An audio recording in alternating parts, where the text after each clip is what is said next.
I think today is a day for talking about funding and looking back on all the nonsense in the general election and the rise of Nigel Farage again. Now, Nigel Farage and his parties, including the Reform Party and the Brexit Party, have received significant funding from wealthy individuals rather than from the ordinary or real people that Nigel Farage claims to represent and claims to be funded by.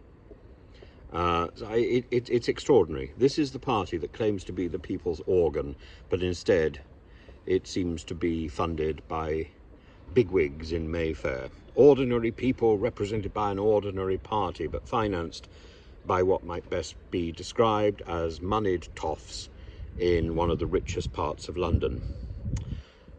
One of them, of course, is Aaron Banks, and after the Brexit referendum, Banks reportedly provided substantial financial support to Farage, including funding for a Chelsea home, a car, a driver, promotional efforts in America, and the support was provided through Banks's company Rock Services. Then there's Richard Tice, the chairman of Reform UK, the grandson of the erstwhile Godmersham Park owner, the property developer Bernard Sundley.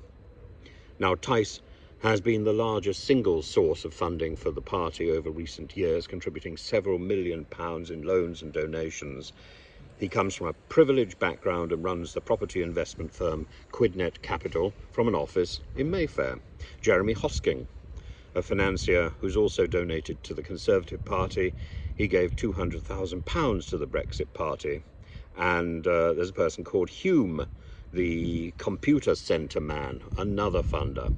Robin Beerley, owner of the exclusive private members clubs 5 Hertford Street and Oswald's.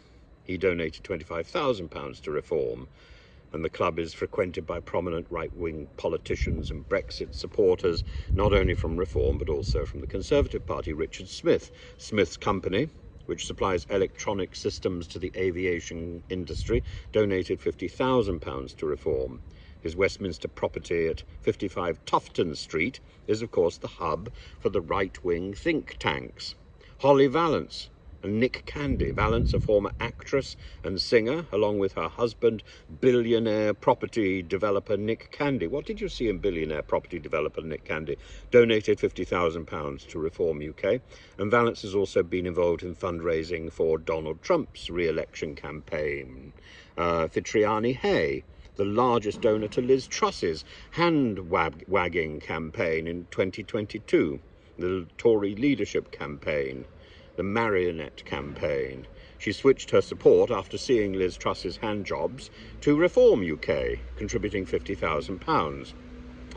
And her husband James Hay is a former senior executive of BP. David Lilly, the CEO at Drakewood Capital. Lilly has a background in mining and metals trading and has been associated with major financial institutions. These funding sources indicate that Farage's parties are backed by wealthy and influential figures rather than the grassroots supporters that Farage often claims to represent. The Guardian today has run a piece saying that Farage must brace himself because the behaviour tolerated in the EU Parliament and that he tried in his maiden speech the other day will not be tolerated in Westminster.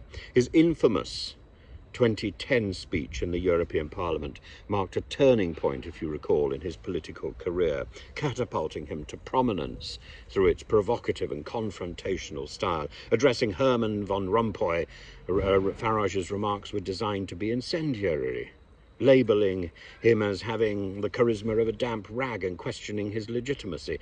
This speech exemplified Farage's approach to leveraging sharp rhetoric and media-savvy tactics to gain attention. Look at me, look at me.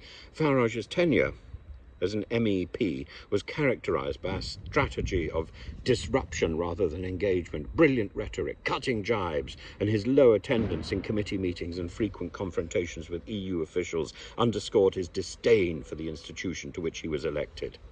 This will not be allowed in Westminster.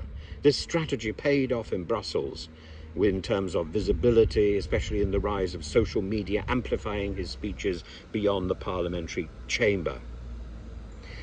He was speaking to the EU President Van Rompuy, and he said, and I'm going to quote, I can speak on behalf of the majority of British people in saying we don't know you, we don't want you, and the sooner you're put out to grass, the better. And his attack on Bercow the other night was, of course, a follow-up to his attempt to contest Bercow's seat against all the conventions of the House, and he was defeated by a dolphin. Farage's transition to the House of Commons brings new challenges, particularly the need for constituency work and potential participation in parliamentary committees. His ability to adapt to these demands while maintaining his media presence will be crucial, and I think will be fairly useless in determining his effectiveness and longevity in this new political arena. Farage's future actions will likely continue, I suspect, to blend his penchant for controversy with his ability at laziness and indolence. And I think there will be many people who will find his responsibilities as an MP wanting. But I wait to see. Who knows? The proof of the pudding is in the eating.